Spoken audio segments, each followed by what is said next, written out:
Wow, super. Thank you.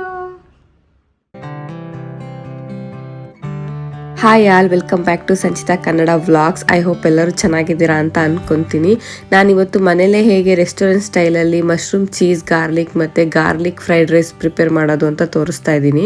So ತುಂಬ ಚೆನ್ನಾಗಿರುತ್ತೆ, ಮನೇಲೇ ನಾವು ರೆಸ್ಟೋರೆಂಟ್ ಸ್ಟೈಲಲ್ಲಿ ಮಾಡ್ಕೊಂಡು ತಿನ್ಬೋದು ಆ್ಯಂಡ್ ಹೆಲ್ದಿ ಕೂಡ ಆಗಿರುತ್ತೆ. ಮಶ್ರೂಮ್ ತೊಗೊಂಡಿದ್ದೀನಿ. ಆ್ಯಕ್ಚುಲಿ ನಾನು ಮಶ್ರೂಮ್ ತೊಗೊಂಡು ಬಂದು ಒಂದು 2-3 ಡೇಸ್ ಆಯಿತು. ಅದಕ್ಕೆ ಒಂದು ಸ್ವಲ್ಪ ಬ್ಲಾಕ್ ಕಲರ್ ಥರ ಆಗಿದೆ. ನೀವು ಫ್ರೆಶ್ ಆಗಿ ತಂದುಬಿಟ್ಟು ಫ್ರೆಶ್ ಆಗಿ ಕಟ್ ಮಾಡಿ ಮಾಡ್ಕೊಂಡ್ರೂ ಚೆನ್ನಾಗೇ ಇರುತ್ತೆ. ಬಟ್ ಇದು ತುಂಬ ಚೆನ್ನಾಗೇ ಇತ್ತು, ಏನೂ ಹಾಳಾಗಿರಲಿಲ್ಲ. ಸ್ವಲ್ಪ ಫ್ರಿಜ್ಜಲ್ಲಿ ಇಟ್ಟಿದ್ದಕ್ಕೆ ಸ್ವಲ್ಪ ಬ್ಲ್ಯಾಕ್ ಕಲರಿಗೆ ಟರ್ನ್ ಆಗಿತ್ತು ಅಷ್ಟೇ. ಸೊ ನೀವು ಮಶ್ರೂಮ್ನ ನಿಮ್ಗೆ ಯಾವ ಸೈಜಲ್ಲಿ ಬೇಕೋ ಆ ಸೈಜಲ್ಲಿ, ಯಾವ ಶೇಪಲ್ಲಿ ಬೇಕೋ ಆ ಶೇಪಲ್ಲಿ ಕೂಡ ನೀವು ಸ್ಲೈಸ್ ಮಾಡ್ಕೊಬೋದು. ತುಂಬ ಚೆನ್ನಾಗಿರುತ್ತೆ. ಆ್ಯಂಡ್ ಸ್ವಲ್ಪ ನಾನು ಇಲ್ಲಿ ಆನಿಯನ್ ಕೂಡ ಕಟ್ ಮಾಡಿ ಇಟ್ಕೊತಾ ಇದ್ದೀನಿ. ಆ್ಯಂಡ್ ಇದಕ್ಕೆ ಮೇನ್ ಇಂಗ್ರೀಡಿಯೆಂಟ್ ಬಂದುಬಿಟ್ಟೆ ಗಾರ್ಲಿಕ್ಕು. ನಾನು ಗಾರ್ಲಿಕ್ನ ಅದಕ್ಕೆ ಸ್ವಲ್ಪ ಚೆನ್ನಾಗಿ ಎಲ್ಲ ಗುದ್ಕೊಂಡು ಅದನ್ನ ಪೀಲ್ ಮಾಡಿ ಎಲ್ಲ ಪೀಲ್ ತಗೊಂಡ್ಬಿಟ್ಟು ತುಂಬ ಚಿಕ್ಕದಾಗಿ ಇದನ್ನ ಕಟ್ ಮಾಡ್ಕೊಬೇಕು. ನಾವು ಇದನ್ನು ಎಷ್ಟು ಚಿಕ್ಕದಾಗಿ ಕಟ್ ಮಾಡ್ಕೊತೀನೋ ನಮಗೆ ರೆಸಿಪಿ ಕೂಡ ಅಷ್ಟೇ ಚೆನ್ನಾಗಿ ಬರುತ್ತೆ.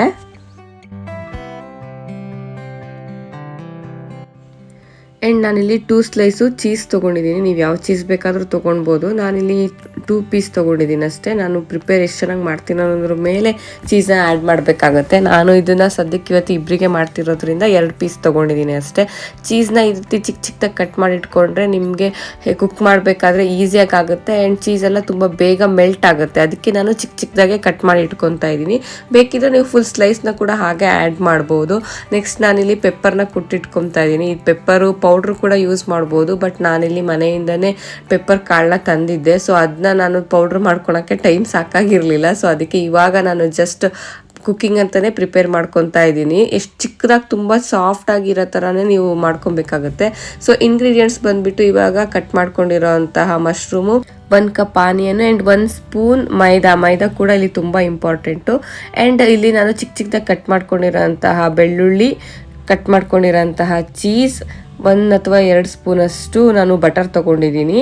ಆ್ಯಂಡ್ ಆರೋಗ್ಯನ ನಿಮಗೆ ಕಂಪ್ಲೀಟ್ಲಿ ಆಪ್ಷನಲ್ಲು, ಬೇಕಾದರೆ ಯೂಸ್ ಮಾಡ್ಬೋದು. ನಾನಿಲ್ಲಿ ಅದು ಸ್ವಲ್ಪ ಫ್ಲೇವರ್ ಚೆನ್ನಾಗಿ ಕೊಡುತ್ತೆ ಅಂತ ಯೂಸ್ ಮಾಡ್ತಾ ಇದ್ದೀನಿ.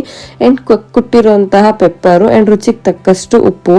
ಹೇಗೆ ಪ್ರಿಪೇರ್ ಮಾಡೋದಂತ ನೋಡೋಣ ಬನ್ನಿ. ನಾನಿಲ್ಲಿ ಗ್ಯಾಸ್ಗೆ ಒಂದು ಪ್ಯಾನ್ ಇಟ್ಟಿದ್ದೀನಿ. ಪ್ಯಾನ್ ಸ್ವಲ್ಪ ಬಿಸಿ ಆದಮೇಲೆ ಅದಕ್ಕೆ ನಾನು ತೊಗೊಂಡಿರೋಂಥ 2 ಟೇಬಲ್ ಸ್ಪೂನಷ್ಟು ಬಟರ್ನ ಆ್ಯಡ್ ಮಾಡ್ತಾ ಇದ್ದೀನಿ. ನೀವು ಫುಲ್ ಬಟರಲ್ಲಿ ಕೂಡ ಮಾಡ್ಬೋದು ಅಥವಾ ಸ್ವಲ್ಪ ಆಯಿಲ್ ಕೂಡ ಯೂಸ್ ಮಾಡ್ಬೋದು. ನಾನಿಲ್ಲಿ ಆಯಿಲ್ ಯೂಸ್ ಮಾಡ್ತಾ ಇದ್ದೀನಿ, ತುಂಬ ಬಟರ್ ಆದರೆ ಫ್ಯಾಟ್ ಆಗುತ್ತೆ ಅಂತ ಹೇಳಿಬಿಟ್ಟು. ಸೊ ನೀವು ಬಟರು ಆಯಿಲು ಎಲ್ಲ ಬಿಸಿ ಆದಮೇಲೆ ಅದಕ್ಕೆ ಕಟ್ ಮಾಡ್ಕೊಂಡಿರೋಂತಹ ಬೆಳ್ಳುಳ್ಳಿನ ಆ್ಯಡ್ ಮಾಡಿಬಿಟ್ಟು ಚೆನ್ನಾಗಿ ಫ್ರೈ ಮಾಡ್ಕೊತಾ ಇದ್ದೀನಿ. ಈ ಬೆಳ್ಳುಳ್ಳಿ ನಿಮಗೆ ಗೋಲ್ಡನ್ ಬ್ರೌನ್ ಕಲರ್ ಬರೋವರೆಗೂ ಚೆನ್ನಾಗಿ ಫ್ರೈ ಮಾಡ್ಕೊಬೇಕು. ಸೊ ಗೋಲ್ಡನ್ ಬ್ರೌನ್ ಕಲರ್ ಬಂದಮೇಲೆ ಅದಕ್ಕೆ ನಾನು ಕಟ್ ಮಾಡ್ಕೊಂಡಿರೋಂತಹ ಆನಿಯನ್ನ ಆ್ಯಡ್ ಮಾಡ್ತಾ ಇದ್ದೀನಿ. ಆನಿಯನ್ನು ಅಷ್ಟೇ ನೀವು ತುಂಬ ಚೆನ್ನಾಗಿ ಫ್ರೈ ಮಾಡ್ಕೊಬೇಕು. ಇದು ಅಷ್ಟೇ ಗೋಲ್ಡನ್ ಬ್ರೌನ್ ಅಥವಾ ಟ್ರಾನ್ಸ್ಪರೆಂಟ್ ಕಲರ್ ಬರೋವರೆಗೂ ಚೆನ್ನಾಗಿ ಫ್ರೈ ಮಾಡಬೇಕು. ಅದರಲ್ಲಿರೋ ಹಸಿ ವಾಸನೆಗಳೆಲ್ಲ ಹೋಗಬೇಕು. ಆನಿಯನ್ ಇವಾಗ ನೀಟಾಗಿ ಫ್ರೈ ಆಗಿದೆ. ಇದಕ್ಕೆ ನಾನೀಗ ಕಟ್ ಮಾಡ್ಕೊಂಡಿರೋಂತಹ ಮಶ್ರೂಮ್ನ ಆ್ಯಡ್ ಮಾಡಿಬಿಟ್ಟು ಚೆನ್ನಾಗಿ ಫ್ರೈ ಮಾಡ್ತಾ ಇದ್ದೀನಿ. ನೀವು ಇದನ್ನ ಒಂದು 5 ಮಿನಿಟ್ಸ್ ಫ್ರೈ ಮಾಡಬೇಕು ಚೆನ್ನಾಗಿ. ಆವಾಗ ಮಶ್ರೂಮಲ್ಲಿರುವಂತಹ ನೀರೆಲ್ಲ ಹೊರಗೆ ಬರುತ್ತೆ, ವಾಟರ್ ಎಲ್ಲ ಹೊರಗೆ ಬಂದುಬಿಟ್ರೆ ಅದು ಸ್ವಲ್ಪ ಸಾಫ್ಟ್ ಕೂಡ ಆಗುತ್ತೆ. ನೀವು ಸ್ಟಾರ್ಟಿಂಗ್ಗೆ ನೀವು ವಾಟರ್ ಆ್ಯಡ್ ಮಾಡಿಬಿಟ್ರೆ ತುಂಬ ವಾಟರ್ ಜಾಸ್ತಿ ಆಗಿಬಿಡುತ್ತೆ. ಅದಕ್ಕೆ ನೀವು ಚೆನ್ನಾಗಿ ಫ್ರೈ ಮಾಡಬೇಕು. ಒಂದು 5 ಮಿನಿಟ್ ಚೆನ್ನಾಗಿ ಫ್ರೈ ಮಾಡಿದ್ರೆ ನೋಡಿ ಈ ರೀತಿ ವಾಟರ್ ಎಲ್ಲ ಹೊರಗೆ ಬರುತ್ತೆ. ಸೊ ಈ ಥರ ನಿಮಗೆ ವಾಟರ್ ಎಲ್ಲ ಹೊರಗೆ ಬಂತು ಅಂದಾಗ ನಿಮಗೆ ಸ್ವಲ್ಪ ಸಾಫ್ಟಾಗಿ ತುಂಬ ಟೇಸ್ಟ್ ಕೂಡ ತುಂಬ ಚೆನ್ನಾಗಿರುತ್ತೆ. ಫುಲ್ ಇವಾಗ ಡ್ರೈ ಆಗಿಬಿಟ್ಟು ಇದಾಗಿದೆ. ನಾನು ಇವಾಗ ಇದಕ್ಕೆ 1 ಸ್ಪೂನ್ ತೊಗೊಂಡಿರೋಂತಹ ಮೈದಾನ ಆ್ಯಡ್ ಮಾಡಿಬಿಟ್ಟು ಮತ್ತೆ ಚೆನ್ನಾಗಿ ಫ್ರೈ ಮಾಡ್ತಾ ಇದ್ದೀನಿ. ಮೈದಾನ ನೀವು ಯೂಸ್ ಮಾಡೋದ್ರಿಂದ ಸ್ವಲ್ಪ ಥಿಕ್ನೆಸ್ ಕೂಡ ಬರುತ್ತೆ ಆ್ಯಂಡ್ ತುಂಬ ಸಾಫ್ಟ್ ಕೂಡ ಇರುತ್ತೆ, ಟೇಸ್ಟ್ ತುಂಬ ಚೆನ್ನಾಗಿ ಬರುತ್ತೆ. ಬಟ್ ಇಲ್ಲಿ ಮೈದಾ ಎಲ್ಲ ಫುಲ್ಲು ಡ್ರೈ ಆಗಿ ರೋಸ್ಟ್ ಆಗೋವರೆಗೂ ನಾವು ಫ್ರೈ ಮಾಡಬೇಕಾಗುತ್ತೆ. ನೀಟಾಗಿ ಚೆನ್ನಾಗಿ ಫ್ರೈ ಮಾಡಿ ಆದಮೇಲೆ ಇವಾಗ ನಿಮಗೆ ಎಷ್ಟು ವಾಟರ್ ಬೇಕೋ ಅಷ್ಟು ವಾಟರ್ನ ಆ್ಯಡ್ ಮಾಡಬೇಕಾಗುತ್ತೆ. ನಾನಿಲ್ಲಿ ಇಬ್ಬರಿಗೆ ಮಾಡ್ತಿರೋದು ತುಂಬ ವಾಟರ್ನ ಯೂಸ್ ಮಾಡ್ತಾ ಇಲ್ಲ, ಸ್ವಲ್ಪ ವಾಟರ್ ಹಾಕ್ಬಿಟ್ಟು ಚೆನ್ನಾಗಿ ಮಿಕ್ಸ್ ಮಾಡ್ತಾ ಇದ್ದೀನಿ. 2 ಮಿನಿಟ್ಸ್ ಚೆನ್ನಾಗಿ ಮಿಕ್ಸ್ ಮಾಡಿ ಆದಮೇಲೆ ಇದಕ್ಕೆ ಇವಾಗ ನಾನು ಕುಟ್ಟಿರುವಂತಹ ಪೆಪ್ಪರ್ನ ಆ್ಯಡ್ ಮಾಡಿ ಅದಕ್ಕೆ ರುಚಿಗೆ ತಕ್ಕಷ್ಟು ಉಪ್ಪು ಕೂಡ ಹಾಕ್ತಾ ಇದ್ದೀನಿ. ಉಪ್ಪು ಹಾಕ್ಬಿಟ್ಟು ಚೆನ್ನಾಗಿ ಮತ್ತೆ ಮಿಕ್ಸ್ ಮಾಡಬೇಕು. ನಮಗೆ ಇದರಲ್ಲಿ ಫುಲ್ ಪ್ರೊಸೆಸ್ಸಲ್ಲಿ ಚೆನ್ನಾಗಿ ಮಿಕ್ಸ್ ಮಾಡ್ತಾ ಇರೋದೇ ದೊಡ್ಡ ಕೆಲಸ. ಸೊ ಸ್ವಲ್ಪ ಚೆನ್ನಾಗಿ ಮಿಕ್ಸ್ ಮಾಡಿ ಒಂದು 2 ನಿಮಿಷ ಆದಮೇಲೆ ನಾನಿಲ್ಲಿ ಆರೋಗ್ಯನ ಆ್ಯಡ್ ಮಾಡ್ತಾ ಇದ್ದೀನಿ, ಒಂದು 1/2 ಟೀ ಸ್ಪೂನ್ ಅಷ್ಟು. ನಿಮಗಿದು ಕಂಪ್ಲೀಟ್ಲಿ ಆಪ್ಷನಲ್ಲು. ನೆಕ್ಸ್ಟ್ ತೊಗೊಂಡಿರೋಂಥ ಚೀಸ್ನ ಕೂಡ ಇದೇ ಟೈಮಲ್ಲಿ ನೀವು ಆ್ಯಡ್ ಮಾಡಬೇಕು. ಚೀಸ್ನ ಆ್ಯಡ್ ಮಾಡಿಬಿಟ್ಟು ಚೆನ್ನಾಗಿ ಮಿಕ್ಸ್ ಮಾಡಬೇಕು.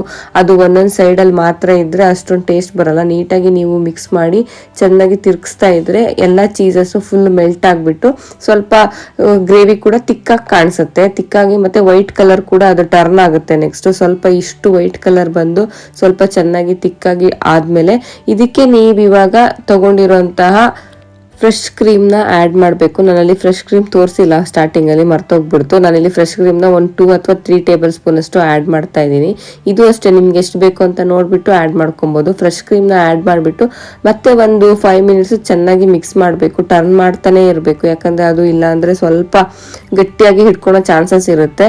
ಚೆನ್ನಾಗಿ ಮಿಕ್ಸ್ ಮಾಡಿಬಿಟ್ಟು ಲಾಸ್ಟಿಗೆ ಇದಕ್ಕೆ ಸ್ವಲ್ಪ ಕೊತ್ತಂಬರಿ ಸೊಪ್ಪನ್ನ ಕಟ್ ಮಾಡಿ ಆ್ಯಡ್ ಮಾಡಿಬಿಟ್ರೆ ತುಂಬ ಸಕ್ಕತ್ತಾಗಿರುವಂತಹ ಗಾರ್ಲಿಕ್ ಚೀಸ್ ಮಶ್ರೂಮ್ ಚೆನ್ನಾಗಿ ರೆಡಿ ಆಗಿಬಿಡುತ್ತೆ. ನೋಡಿ ಎಷ್ಟು ಚೆನ್ನಾಗಿ ಥಿಕ್ನೆಸ್ ಆಗಿ ಬಂದಿದೆ ಆ್ಯಂಡ್ ನೋಡೋಕ್ಕೂ ಅಷ್ಟೇ ತುಂಬ ಚೆನ್ನಾಗಿದೆ. ಟೇಸ್ಟ್ ಕೂಡ ತುಂಬ ಚೆನ್ನಾಗಿತ್ತು, ಸೇಮ್ ರೆಸ್ಟೋರೆಂಟ್ ಸ್ಟೈಲಲ್ಲೇ ಇತ್ತು. ಎಲ್ಲರೂ ಒಂದ್ಸತಿ ಟ್ರೈ ಮಾಡಿ, ತುಂಬ ಟೇಸ್ಟಿ ಅನಿಸುತ್ತೆ.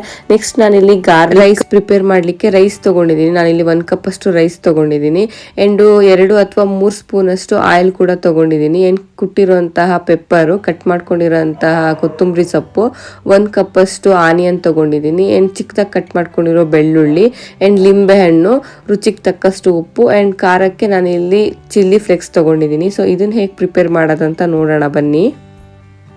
ನಾನಿಲ್ಲಿ ಒಂದು ಗ್ಯಾಸ್ಗೆ ಒಂದು ಕಡಾಯಿ ಇಟ್ಟಿದ್ದೀನಿ. ಕಡಾಯಿ ಒಂದು ಸ್ವಲ್ಪ ಆರಿದ್ಮೇಲೆ ಅದಕ್ಕೆ ತೊಗೊಂಡಿರುವಂಥ 2 ಅಥವಾ 3 ಟೇಬಲ್ ಸ್ಪೂನ್ ಅಷ್ಟು ಆಯಿಲ್ನ ಆ್ಯಡ್ ಮಾಡ್ತಾ ಇದ್ದೀನಿ. ಆಯಿಲ್ ಸ್ವಲ್ಪ ಬಿಸಿ ಆದಮೇಲೆ ಇದಕ್ಕೆ ನಾವು ಕಟ್ ಮಾಡ್ಕೊಂಡಿರೋಂತಹ ಬೆಳ್ಳುಳ್ಳಿನ ಆ್ಯಡ್ ಮಾಡಬೇಕು. ಬೆಳ್ಳುಳ್ಳಿ ತುಂಬ ಚೆನ್ನಾಗಿ ಫ್ರೈ ಮಾಡಬೇಕು. ಬೆಳ್ಳುಳ್ಳಿ ಸ್ವಲ್ಪ ಬ್ರೌನ್ ಕಲರ್ ಟರ್ನ್ ಆದಮೇಲೆ ಅದಕ್ಕೆ ತೊಗೊಂಡಿರೋಂಥ 1 ಕಪ್ನ ಆನಿಯನ್ನ ಆ್ಯಡ್ ಮಾಡಿಬಿಟ್ಟು ಚೆನ್ನಾಗಿ ಮತ್ತೆ ಮಿಕ್ಸ್ ಮಾಡ್ತಾ ಇದ್ದೀನಿ. ಆನಿಯನ್ ಅಷ್ಟೇ ಇಲ್ಲಿ ಸೇಮ್ ಪ್ರೊಸೀಜರ್ ಅದೇ ರೀತಿ ಗೋಲ್ಡನ್ ಬ್ರೌನ್ ಕಲರ್ ಅಥವಾ ಟ್ರಾನ್ಸ್ಪರೆಂಟ್ ಬರೋವರೆಗೂ ಚೆನ್ನಾಗಿ ಫ್ರೈ ಮಾಡಬೇಕಾಗುತ್ತೆ. ಒಂದು ಸ್ವಲ್ಪ ಫ್ರೈ ಆದಮೇಲೆ ಅದಕ್ಕೆ ಖಾರಕ್ಕೆ ತೊಗೊಂಡಿರೋಂತಹ ಚಿಲ್ಲಿ ಫ್ಲೇಕ್ಸು, ಪೆಪ್ಪರ್ ಪೌಡರ್ನ ಆ್ಯಡ್ ಮಾಡ್ತಾ ಇದ್ದೀನಿ. ಇದನ್ನ ಒಂದು 2 ಮಿನಿಟ್ಸ್ ಚೆನ್ನಾಗಿ ಫ್ರೈ ಮಾಡಬೇಕು.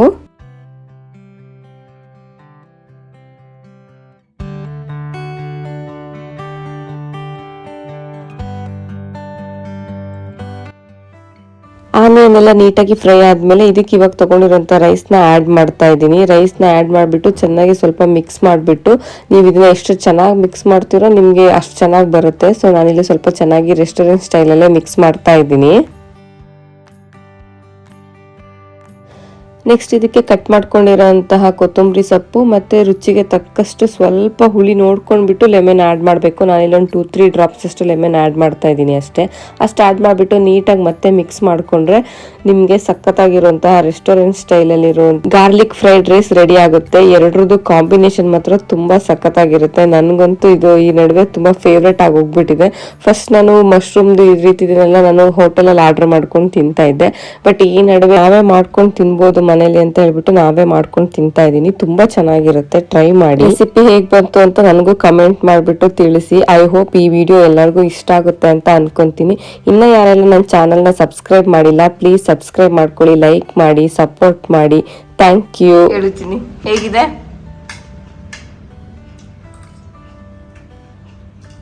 ಸೂಪರ್. Thank you.